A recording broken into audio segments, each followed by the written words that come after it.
Today's man knows who he is, where he stands, and what he aspires to become. Solid in his convictions, owner of his destiny, ever evolving into husbands and fathers our wives and children expect and deserve. We are the masters of our life and the leaders of our homes and community. Welcome to the movement. Stay strong, my brother. Well, welcome everyone to the Evolving Man podcast. I'm the founder of The Awakened Man and your host, Alan DeMonso. Have you ever experienced a feeling of being burnt out? You know, you're just tired and just can't focus. Well, burnout is a commonplace in many lives today. In juggling work, family, finances, you name it, there can be a lot of pressures put on us today.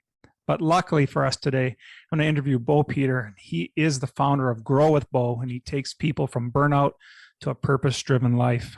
But before we get into all that, I want to remind you of our brotherhood, the Band of Brothers.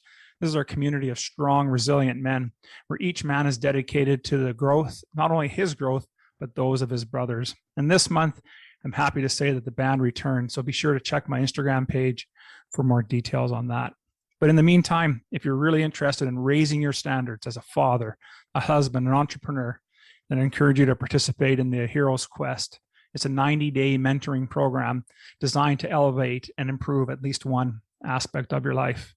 Now you can find all of this at the Awakened Man Training Academy at members, that's plural members.theawakenedman.net. Now with that, let's get on with today's show. So welcome today, Bo. How have you been? Really great to have you on the podcast today. Yeah, thank you very much. I've been great doing lots of things around burnout and life purpose, of course, but so happy to be here. Thanks for having me. Right on. Well, I'm really looking forward to this interview because when I was reading some of your material, it's just you have a wealth of knowledge in there. But I really wanted to start off before we get deep into the meat and potatoes. Is tell us a little bit about your life story and how you came to talk about burnout. Absolutely. Well, thank you for positioning this as a life story because this started for me at a young age. I made it through middle and high school with a lot of depression, and which is interesting because I think on the outside looking in, you would think that everything was going just fine, right? Like parents were taking care of me, nothing was really going wrong, but still I was really experiencing this. And it wasn't until I found my life purpose all the way back when I was 16 that I really started to get out of this depression, and that has been the driving force for me ever since then. Now it's evolved obviously, but I learned all the way back in high school that the only way that I was going to really enjoy life is if I was living my purpose, which was to help others and help to make the world a better place. Now, I know that sounds really cheesy, but that has manifested in a lot of different ways, and that eventually brought me to coaching. But it also has brought me to a lot of places around the world in my quest to understand what's going on in the world, and eventually, to coaching. Right on. That's excellent. And so interesting that you say it, at 16, I know for my story, I knew at 16 that my original career in life was as a chef. I just loved the idea of cooking and serving people. And that has been my passion for a long time. But as that has evolved, as you explained, that life evolves, but we have that passion and we can find it at an early age. It really helps set us up. So that is so interesting that you just mentioned that. Now, I know you've written a couple of articles on burnout, and you have some really interesting stats in one of your articles. I wonder if you could share with the audience about some of the stats that you found about what burnout is causing in the workplace and in life in general. Well, sure. I mean, when we talk about stats, we can say that somewhere, of course, it ranges a little bit because something like 40% people say that they have experienced some form of extreme burnout related to the work environment at some point in their careers. Now, if you wanted to mild it down, say, okay, we've experienced some type of burnout, maybe not extreme, a whopping 87% of people in the United States say that they have experienced some sort of burnout. So this is not something that is to be taken lightly. It happens to a lot of people. Now, why that happens is something I'd love to get into you with, but understanding burnout to me is incredibly important because the likelihood is that many of us will experience it. But unfortunately is that it can be very cyclical in the sense that people escape burnout. How the most easy way is to just get another job to leave that environment where you're getting burnt out. But the downside of that is that you're not setting the boundaries, figuring out your life purpose, doing all the things that would help you to avoid burnout next time. And so it's very possible for people to experience burnout more than once. And in my case, I've also experienced it 3 times. So I know exactly how that burnout cycle works. Wow, that's incredible. And it's so true, right? Like we think about, well, I'll just change job or I'll change my relationship. But the thing that doesn't change is us. Like we're that constant factor in there, right? And that is so incredible that when you come to think about that. Now you have, I would guess you have clients that are male, female as well. So you work with everyone. And have you found that are there really any differences between men and women when it comes to burnout, or are we all facing the same thing? The fact that question has never come to mind before can only say that I think it really can happen the same way to both men and women. Yeah. I imagine that, just I'm saying this off the top of my head, is that it might manifest in different ways because of certain tendencies. But overall, I think burnout can happen just as much to either or whatever gender. Yeah, that totally makes sense to me as well. I was kind of thinking that's the direction you're going to go with it, because I think it's true. It affects all of us. All of us have different tolerance levels for different things in our life, right? Now, you started to talk a little bit about needing to understand what burnout is all about. I was wondering if you can really expand on that a little bit more. What do we need to understand about burnout? Absolutely. Well, I think I already alluded a bit to this, that burnout most often happens in the workplace, right? The World Health Organization actually defines burnout as a prolonged stress related to occupational situations and environments. So this is very much something that happens in the workplace, right? So, I mean, what does burnout feel like?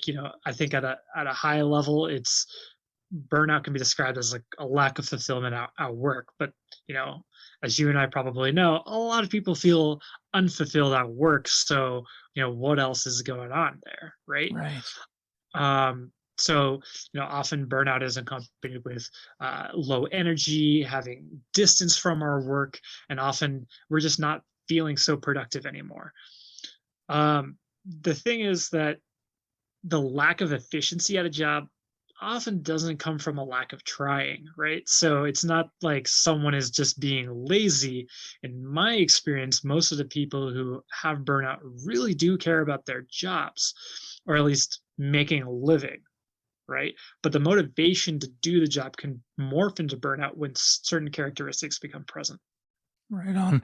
And that makes complete sense to me. And I can think back in different parts of my career how that would come along, and it's just very difficult to stay motivated and do your work, the tasks that you're getting paid to do. And that's why I think you go back to about finding life purpose. And if you're doing something that's in alignment, it's less likely that you're going to experience that burnout, I would imagine.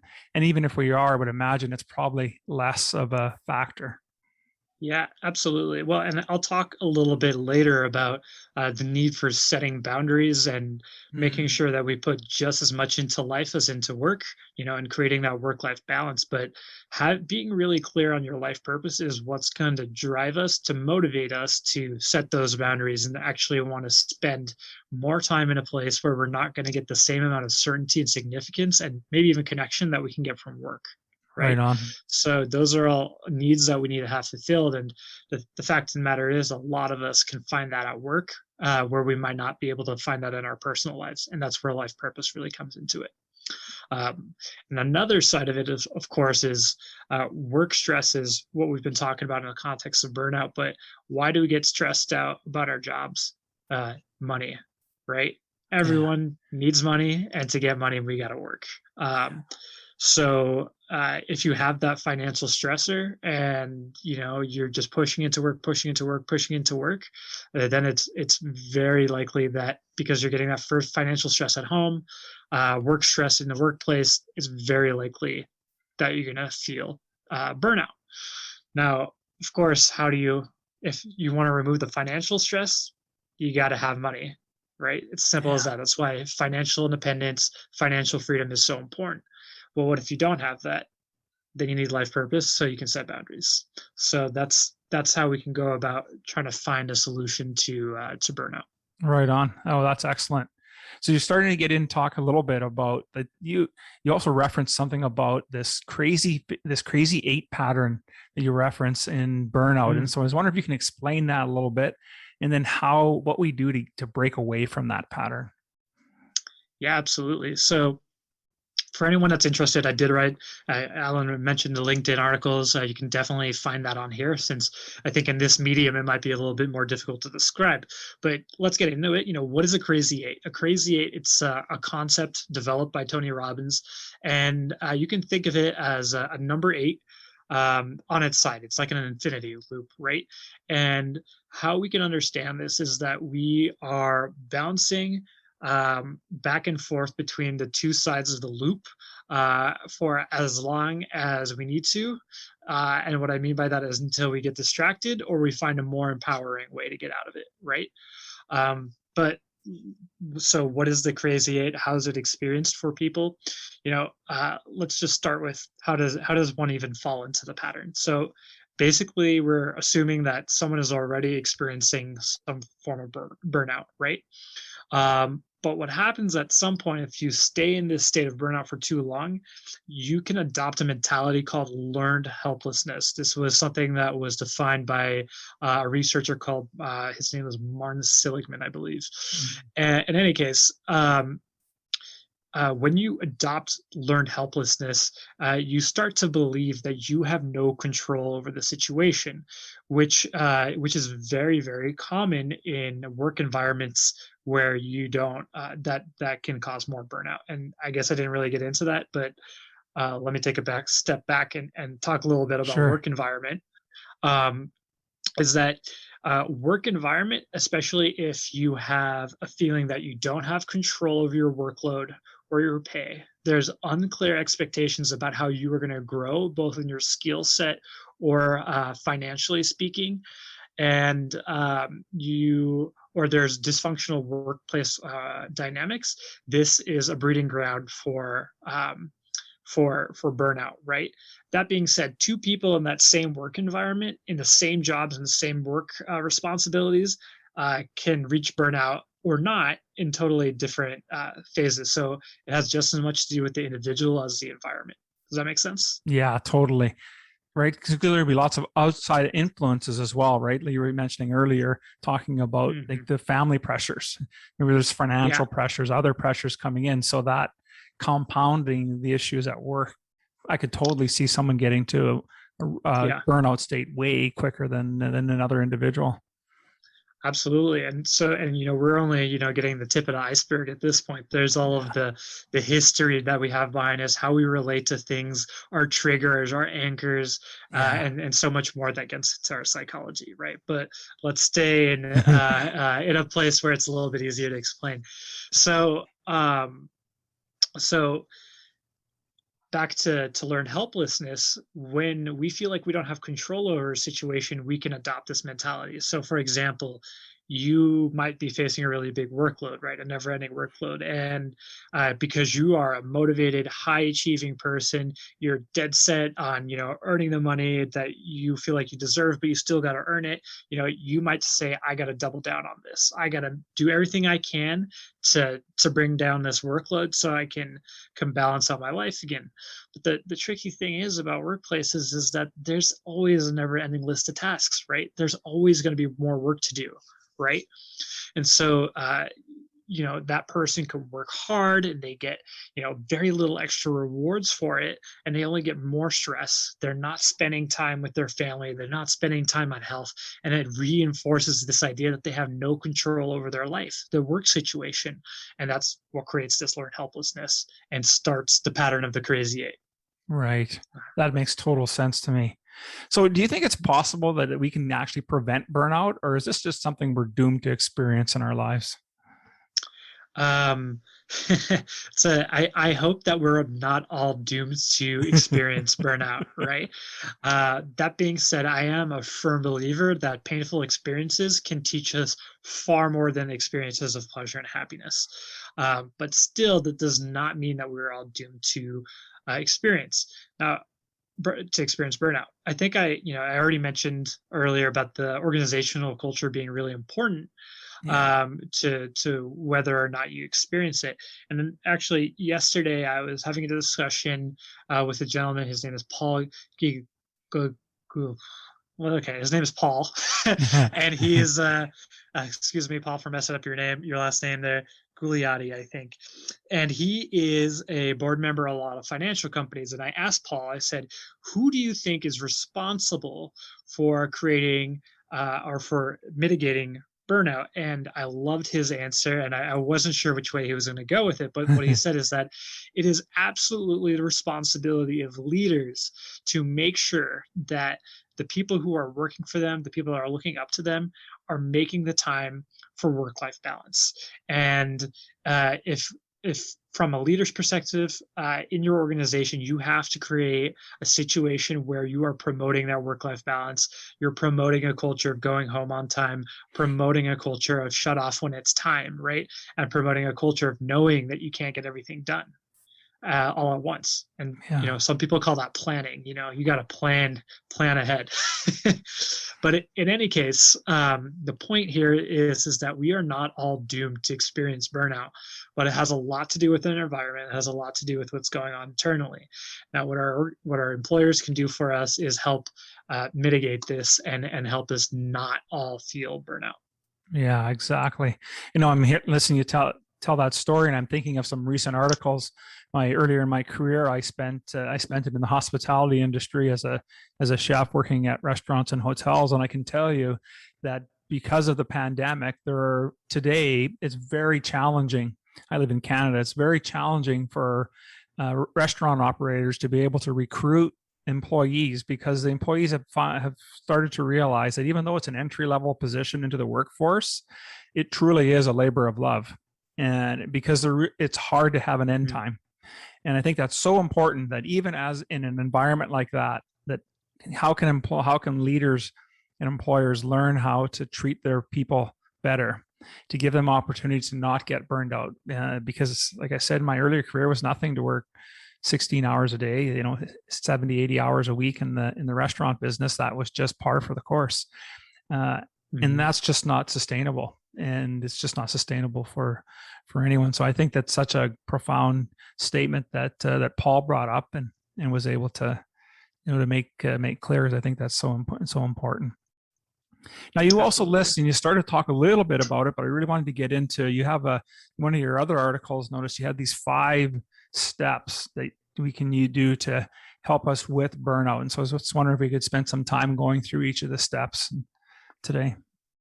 Yeah, absolutely. Well, so the first step, whether you've already adopted learned helplessness or you're experiencing other forms of burnout, is to just recognize that you're feeling overwhelmed. And actually, you don't even need to be burnt out to be this. If you're feeling overwhelmed, try to recognize it, become aware of it, and it's very easy. What you got to do next: take a break. Right.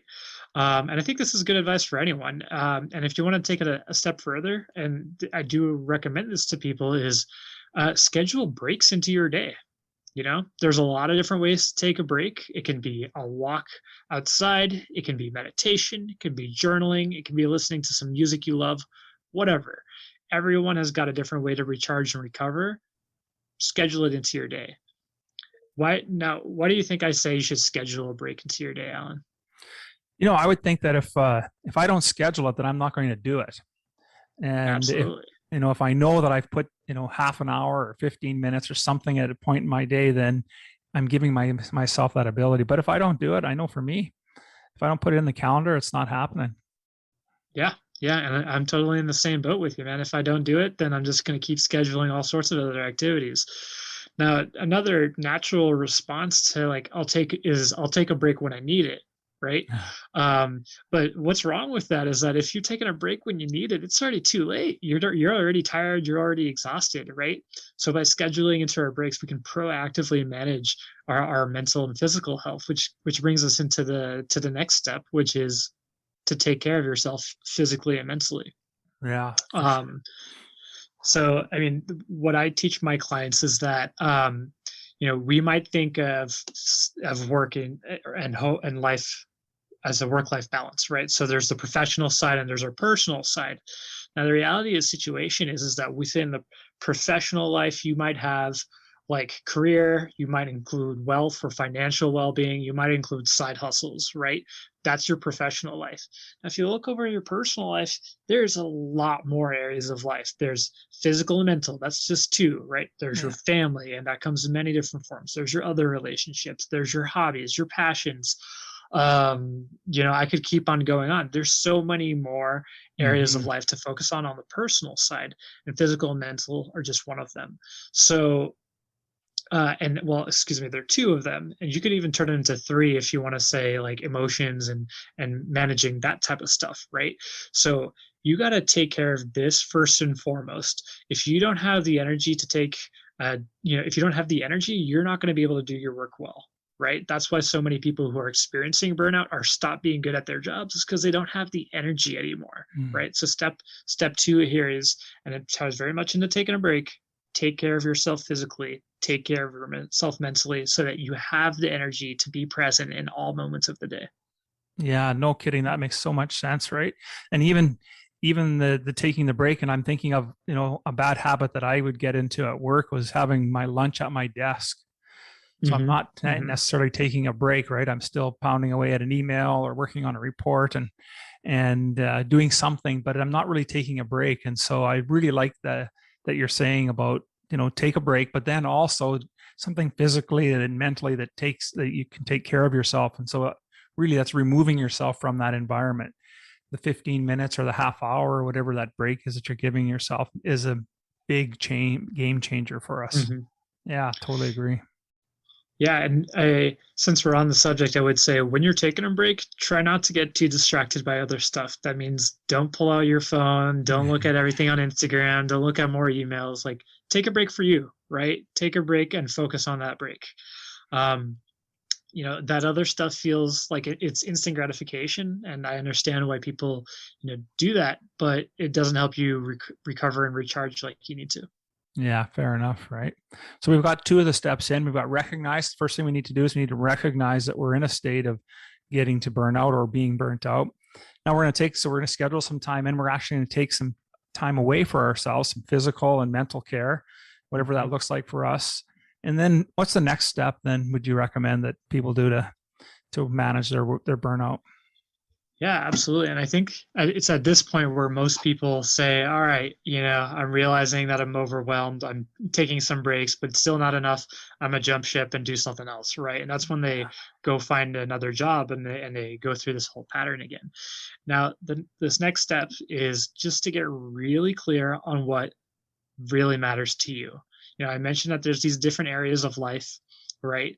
Which areas of life really matter to you? And if you want to make this really clear, figure out what your life purpose is.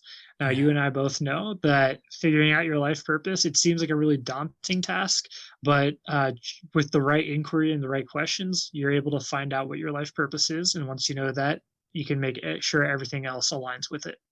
Yeah, absolutely. Right? Mm-hmm. Yeah, absolutely. I was just going to say that I really like the idea of getting clear. And I think for a lot of us that we think that we're clear if we make a list. Well, this is what I need to do. But it's more than that. And I also appreciate you mentioning about asking yourself the right questions and getting that. And I'm sure you have a part that must be part of your program and helping people through to really help them understand what clarity means. So I think that's really important. Absolutely. Yeah. So what about the next step? We're clear now. We're getting clear. We've done that process. A couple more steps to go here. What would be the next step we would take? Yeah. So part of the getting clear process is making sure that there are other things in your life that really matter to you so that you can do this next step, right? So like I mentioned before, it's family, it's health, it's our mental health, it's our emotions, it's our hobbies, it's all these things, okay? Once we're really clear on that, we can go to this next step, which is setting boundaries. So there's two parts to setting boundaries. But the first step is getting clear and making sure that we schedule time for those things outside of work or by taking those breaks that we scheduled earlier. The second part of setting boundaries, and this is the harder part, in my opinion, is saying no, right? When you get asked to do more work, you don't have to say, no, boss, I'm not doing that. You got to say, hey, thank you very much for offering me this opportunity to work on this. I'm looking at my list of priorities. Where does it fit in here? And if you think it's a higher priority, what are we going to move to next week or the week thereafter, right? So that's setting a healthy. It's not being frustrated or angry or being negative towards others. It's setting a clear boundary towards what you are capable of doing and how much energy you have for this set of tasks, right? Because you have all this other stuff in life that also needs energy and your attention. So the only way to get to everything is to set boundaries, set priorities, and communicate that stuff. Yeah, that makes so much sense to me as well. I think it's important, and it's a skill that we need to. I think a lot of people need to develop. One that I've worked on as well is being able to how to say no in a way that is still respectful and understood that it just means no, not right now, or to helping define that priority, especially when you're in a work environment and as a leader of individuals, sometimes you forget all the other things you've piled onto them that needed to be done now as well. And so it's good to be able to have that dialogue and be able to work with your superiors and that to work through it so that it makes sense, right? Because in the end, the productivity is going to be poor and you're not going to have the greatest output. And if you can manage that, it better. So what about priorities though? Also, you talk about setting boundaries. Do you find that that boundaries are also important from the home perspective as well? And because you talked quite a bit about work. I'm wondering what your thoughts are on doing boundaries and that in the home environment. Yeah, just like in the home environment, the best way to set boundaries is by setting sustainable habits that you've communicated.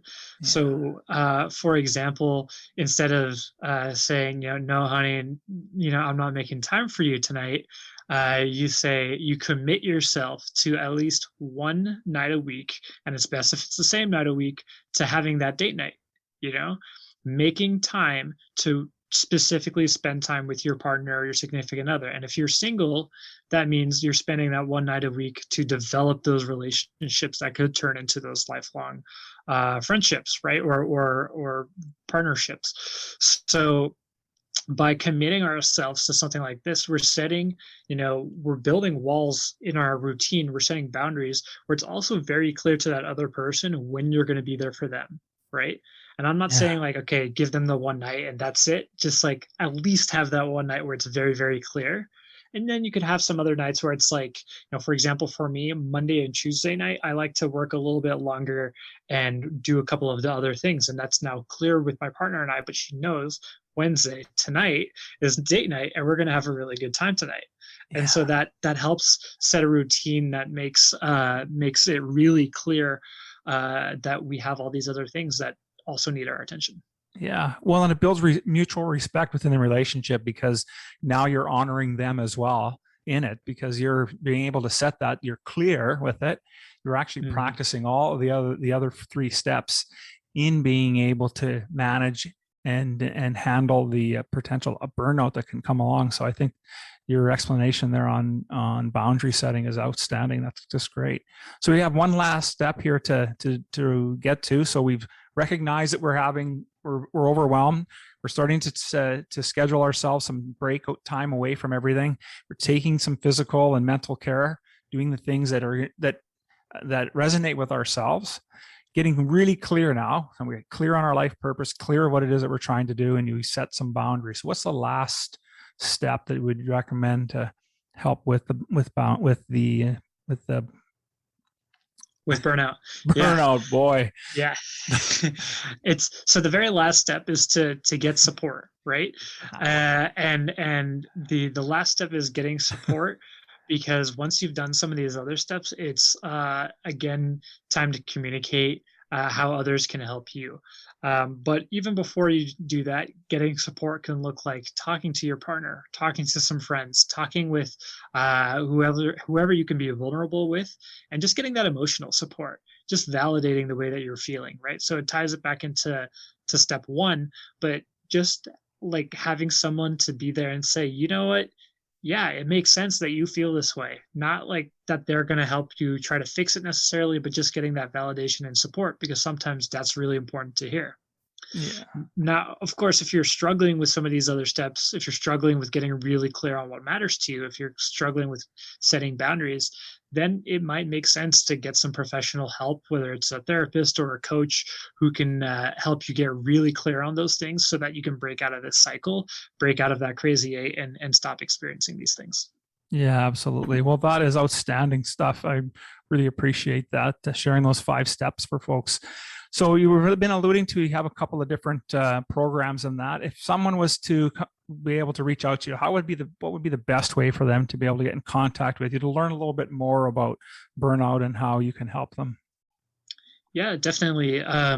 Well, I'm easiest to find on LinkedIn and Instagram. My handle on Instagram is @grow.withbo. And if you find me there, you do have the opportunity to, of course, reach out to me directly. But what I do recommend is I'm happy to talk to anyone and everyone about their burnout. I've got a limited amount of hours set away every week for people to schedule an hour with me to just have that conversation. This is totally complimentary, totally free, no obligation into doing a program with me, but it's at least giving you some of that, for at least that first discussion, so you can experience what coaching is like. And I promise I'm going to do my best to at least get you moving in the right direction, even if you don't want to work together with me.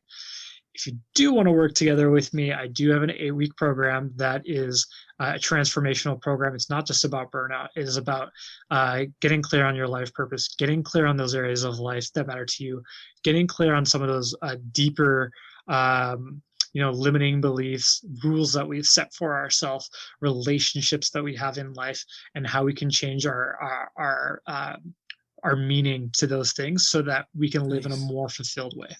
Outstanding. Well, that is fantastic. I really appreciate you spending time with us today, Bo. You have brought a ton of value for the audience, and I'll have all the information on how to reach Bo in the show notes down below. And I have really enjoyed spending this chat with you today. Thank you so much for being on the podcast. Thanks so much for having me. I really enjoyed this. Right on. What a great podcast I had with Bo earlier on this week. We talked about a lot of things, but the 2 key takeaways that I had from our conversation was the first thing about how, as a young man, that he struggled with depression. And while he was struggling with it, Bo found that when he had his life purpose, that helped lead him out of that darkness into living a much more happier and fulfilling life. And it's what really set him up for what he is doing for his work today. And the other thing that he brought up that I thought was really interesting was this crazy 8 pattern that we get ourselves into. Now, in relationship to depression and or burnout, these are the things that happen to us when we get caught into this pattern. And he gave us a 5-step process on how to recognize when we're in this pattern and to break free from it. So I thought those were powerful pieces that we received from Bo. And so what are you going to do next? Well, the next step is to do one of 2 things, or you can do them both. The first is to reach out to Bo and get help with your burnout and finding your life purpose. And the next thing you can do is you can also look at joining me and the men in our brotherhood, the Band of Brothers. This is where we get to work on something that's important and critical for you in your life, and you get to be supported by men who are on their own journey. Now, I can make it easy for you. I'm going to provide a link in the page down below where you can speak one-on-one with me with a discovery call, and we can work through what that looks like for you. And you can join also the Band of Brothers this month as we relaunch here in late September. Now, not all men are going to be ready and committed to do what they need to do in order to live a life of purpose. But I'm telling you that if you're willing to make this small commitment, it's actually a huge commitment in joining us in the brotherhood or doing some work with Bo, your life is going to change most profoundly. And so where can you find all this information? Well, I suggest you go to the Awakened Man Training Academy at members, that's plural, members.theawakenedman.net. Thank you so much for joining me today, gentlemen. Aho, and live with passion. Thank you for listening to the Evolving Man podcast. Are you ready to own your destiny? To become more the man you are destined to be? Join the brotherhood that is The Awakened Man at theawakenedman.net and start forging a new destiny today.